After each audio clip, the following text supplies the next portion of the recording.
नमस्ते, मेरा नाम प्रियंका चौहान है और मैं एक एस्ट्रोलॉजर और एक वास्तु कंसल्टेंट हूँ। मैं इस फील्ड में पिछले 9 साल से हूँ। एस्ट्रोलॉजी से हम क्या समझते हैं? Astrology is the study of planets and decoding their language. यानी एस्ट्रोलॉजी वो विज्ञान है, वो साइंस है जिसमें हम प्लैनेट्स की लैंग्वेज को डिकोड करना यानी कि प्लैनेट्स की लैंग्वेज को पढ़ना सीखते हैं। कई लोग एस्ट्रोलॉजी को सिर्फ प्रिडिक्शन का एक माध्यम मानते हैं। प्रिडिक्शन एस्ट्रोलॉजी का एक पार्ट है, लेकिन एस्ट्रोलॉजी जब आप पढ़ते हैं तो आप प्लैनेट्स की लैंग्वेज को डिकोड करके पढ़ते हैं। हम सब जानते हैं कि एस्ट्रोलॉजी में हम 9 प्लैनेट्स कंसिडर करते हैं, जो कि sun, moon, Mercury, Mars, Jupiter, Venus, Saturn and Rahu and Ketu. Astrology में हम मून को भी एक प्लैनेट मानते हैं, क्योंकि मून का भी हमारे प्लैनेट पर बहुत ज्यादा प्रभाव है। और बाकी जिन भी प्लैनेट्स का मैंने नाम लिया, इन सभी प्लैनेट्स का हम पर प्रभाव है। इन्हीं सभी प्लैनेट्स की लैंग्वेज को पढ़ना ही एस्ट्रोलॉजी है। आप ये डिटेल में जब आप मेरा कोर्स ज्वाइन करेंगे तो हम इन सभी प्लैनेट्स के बारे में बहुत डिटेल में पढ़ेंगे, पर आज मैं आपको इन सभी प्लैनेट्स के बारे में थोड़ा थोड़ा इनकी क्वालिटीज के बारे में थोड़ी जानकारी देना चाहूंगी। जैसे कि सबसे पहले हम सन, सूर्य को ले लेते हैं। सन से हम समझते हैं कि ये हमारे पूरे सोलर सिस्टम का सोर्स है। हम सब इस बात को जानते हैं कि sun is the source of our solar system. तो सोर्स शब्द से हम क्या डिकोड करते हैं? हमारा जन्म, हमारी एग्जिस्टेंस ऑन दिस प्लैनेट, हम इस पृथ्वी पर, हम इस प्लैनेट पर क्यों जन्मे हैं, इस बात का सोर्स, इस बात का पता हमको सन से चलेगा। यानी सन की प्लेसमेंट हमारी बर्थ चार्ट पे, हमारे बर्थ चार्ट पे ये बताएगी कि हम इस पृथ्वी पर क्यों हैं।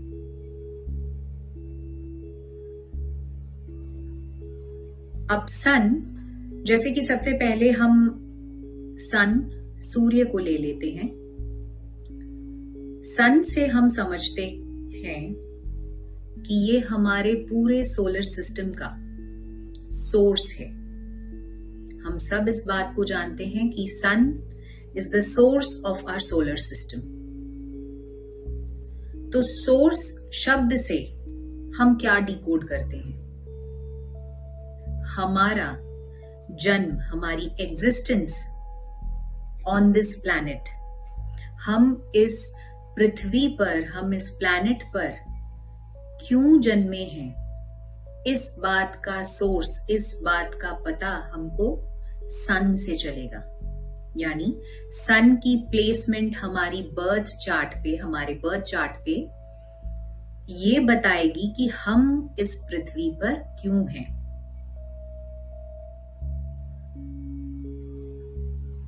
अब सन जिसके भी हॉरोस्कोप में, बर्थ चार्ट में स्ट्रॉन्ग होगा, ऐसे व्यक्ति की पर्सनालिटी में आपको अथॉरिटेटिव बिहेवियर दिखेगा,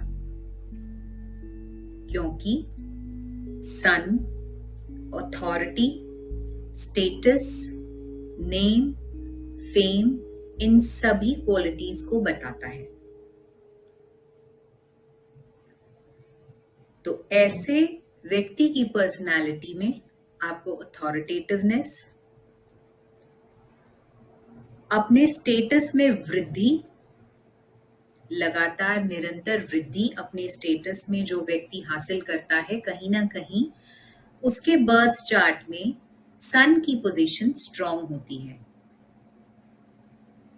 जो व्यक्ति अपने कर्म स्थल पर या जिस भी काम से वो जुड़ा हुआ है, वहां अगर उसका नाम है या लोग उसे जानते हैं, तो कहीं ना कहीं उसके बर्थ चार्ट में सन एक मेजर रोल प्ले कर रहा है।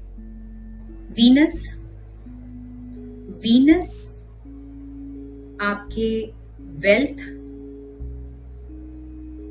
प्रॉपर्टी, लग्जरी, कार्स, जितनी भी लग्जरी से जुड़ी चीजें हैं, इन सब को वीनस रिप्रेजेंट करता है। जिस व्यक्ति के हॉरोस्कोप में वीनस स्ट्रांग है, ऐसा व्यक्ति कहीं ना कहीं आपको अपने आप को बहुत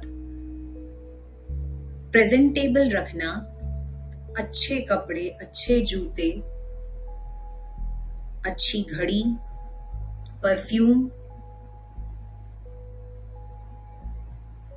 इत्यादि चीजों का इस्तेमाल करते हुए दिखेगा।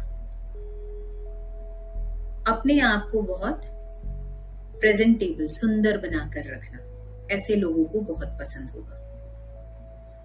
महंगी चीजों का, ब्रांडेड आइटम्स का इस्तेमाल करना इन्हें बहुत अच्छा लगेगा। और अगर वीनस स्ट्रांग है तो कहीं ना कहीं यह सब चीजें उनको लाइफ में मिलती जाएंगी। अगर वीनस अफ्लिक्शन में है, अगर वीनस अफ्लिक्शन में है,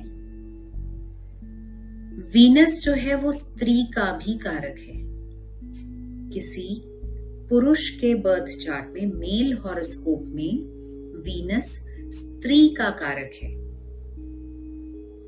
अगर वीनस अफ्लिक्शन में है मेल हॉरोस्कोप में, तो स्त्री से जुड़ी परेशानियां,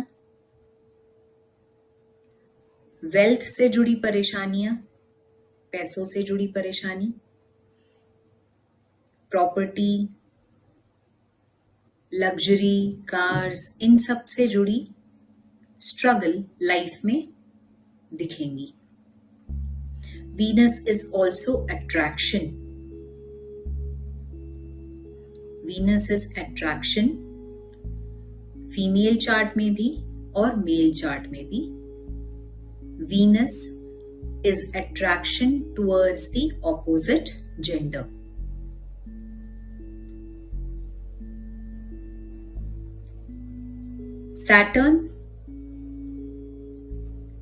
Saturn is the most beautiful planet.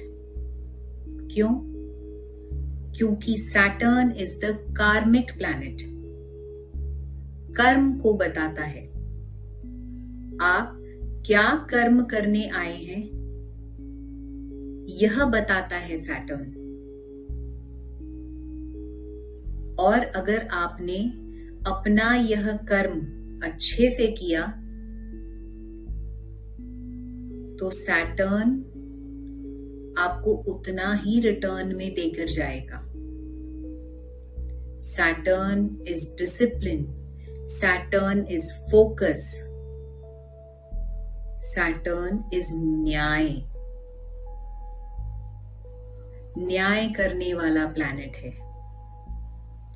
आपके कर्म अच्छे तो आपका फल भी बहुत अच्छा।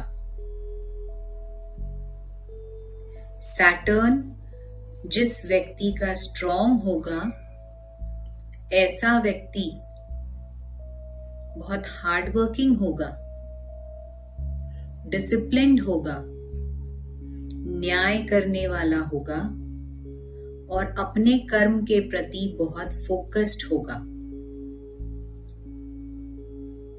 Saturn is also the slowest planet among the other planets in our solar system. इसलिए Saturn अगर अफ्लिक्शन में है, ऐसा व्यक्ति प्रोक्रेस्टिनेशन यानी लेजीनेस, आलस्य, डीले फैक्टर, ऐसी चीजें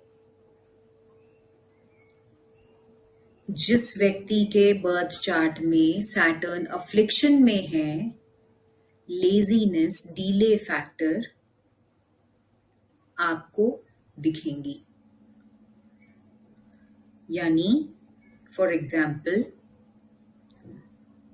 मैं ये काम आज नहीं करूंगा, ये मैं कल करूंगा। वो कल भी नहीं करेगा, परसों भी नहीं करेगा, और उससे वो काम करवाना आपके लिए बहुत ही ज्यादा मुश्किल हो जाएगा। कहीं ना कहीं सैटर्न अफ्लिक्शन में है। राहु एंड केतु, ये दो प्लैनेट्स ऐसे प्लैनेट्स हैं जिनके पास अपना कोई फिजिकल फॉर्म नहीं है। They are shadow planets. Rahu tells you about your passion, deep attachment. Rahu is also an expressive planet. आपके एटीट्यूड में एक्सप्रेसिव नेचर ला देगा। एक्सप्रेसिवनेस, ऑब्जर्वेंट, पैशन, डीप पैशन, ये सारी चीजें राहु लाता है। Rahu is also foreign, means foreign land, anything which is foreign, that is Rahu. Rahu is also gadgets, technology. तो कहीं ना कहीं जिस व्यक्ति की पर्सनालिटी में आपको ये सारी चीजें दिखेंगी, ये सारे क्वालिटीज दिखेंगे, टेक्नोलॉजी का बहुत ज्यादा इस्तेमाल करना, गैजेट्स का बहुत ज्यादा इस्तेमाल करना, किसी चीज को लेकर के पागल हो जाना, डीप अटैचमेंट, पैशन, और ऐसा व्यक्ति बहुत एक्सप्रेसिव भी होगा। अपनी बातों को वो बहुत ही अच्छे से व्यक्त कर पाएगा। ये सारी क्वालिटीज राहु जब स्ट्रॉन्ग हो, अच्छे भावों में बैठा हो, तो ऐसे व्यक्ति की पर्सनालिटी में आपको ये सारी क्वालिटीज देखने को मिलेंगी। इसी के ठीक विपरीत है Ketu. Ketu is oppressive, Ketu is detachment, Ketu is spirituality, Ketu is deep knowledge. जिस व्यक्ति को आप देखेंगे कि वो किसी एक सब्जेक्ट को लेकर के बहुत ज्यादा रिसर्च में जुड़ा हुआ है, वो कहीं ना कहीं केतु से इन्फ्लुएंस्ड है। यानी केतु उसकी लाइफ में बहुत बड़ा और अच्छा रोल प्ले कर रहा है। Ketu is spirituality. ऐसी पर्सनालिटीज जो स्पिरिचुअलिटी से जुड़े हुए हैं, वो केतु से जुड़े हुए हैं। Ketu is detachment. जब हम ये वर्ड डिटैचमेंट सुनते हैं तो कहीं ना कहीं एक डर आ जाता है, बट डिटैचमेंट से यह मतलब आता है सामने कि वह मटीरियलिस्टिक डिजायर से आपको डिटैच करता है, क्योंकि वो स्पिरिचुअलिटी की तरफ आपको लेके जाता है।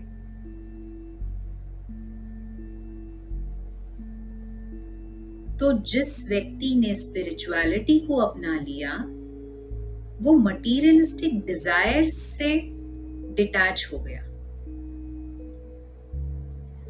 केतु इज ऑप्रेसिव, यानी बातें छुपाने वाला। ऐसा व्यक्ति बातें बहुत ज्यादा छुपाने में माहिर होगा। यानी वो अपने आप को व्यक्त नहीं करना चाहेगा दूसरों के सामने, कहीं ना कहीं उसे अपनी बातों को अपने ही तक रखना पसंद आएगा। तो ये जो मैंने 9 प्लैनेट्स के बारे में आज आपको बताया, ये बहुत ही बेसिक था। एक प्लैनेट के पास बहुत बड़ा डोमेन होता है जिसमें relationships, body parts, diseases, problems, happiness, education और किस फील्ड में आप नौकरी करेंगे, किस फील्ड में आप एजुकेशन लेंगे, इन सभी बातों का पता इन 9 प्लैनेट्स को पढ़ने के बाद ही आपको पता चलेगा। जो मैंने आज आपको बताया ये बहुत ही बेसिक है, जिससे आप किसी की पर्सनालिटी के बारे में पता लगा सकेंगे। पर हर प्लैनेट का जो डोमेन है वो बहुत बड़ा है, जो मैं आपको अपनी कोर्सेज में सिखाऊंगी। हर एक प्लैनेट के बारे में बहुत ही ज्यादा अच्छे से एक्सप्लेन करके बताऊंगी, एग्जाम्पल्स के साथ। और ये प्लैनेट्स आपस में एक दूसरे के साथ किस तरीके से बिहेव करते हैं, फ्रेंडली, एनिमी या फिर न्यूट्रल, ये आपने हो सकता है सुना भी होगा। शत्रुता, मित्रता, सम। तो ये जो वर्ड्स हैं ये हम कौन से प्लैनेट्स के लिए कब यूज करते हैं, यह भी आप मेरी क्लास में सीखेंगे। डेबिलिटेशन, एक्सॉल्टेशन, यानी कि उच्च का प्लैनेट, नीच का प्लैनेट, ये कब होता है यह भी मैं आपको अपने कोर्स में बताऊंगी। 12 राशियां, द 12 ज़ोडिएक्स, और उनके लॉर्ड्स, उनके स्वामी, ये आप मेरी कोर्स में सीखेंगे। और डायरेक्शनल स्ट्रेंथ, दिग्बली, प्लैनेट्स कब दिग्बल हासिल करते हैं, कब बली होते हैं, इन सब चीजों के बारे में एग्जाम्पल्स के साथ मैं आपको समझाऊंगी। और आप ही के एग्जाम्पल्स लेकर के इन चीजों को मैं क्लियर करूंगी और इनकी रेमेडीज भी दूंगी जब ये अफ्लिक्शन में होंगे। आशा करती हूं कि आप मेरा कोर्स जरूर ज्वाइन करेंगे।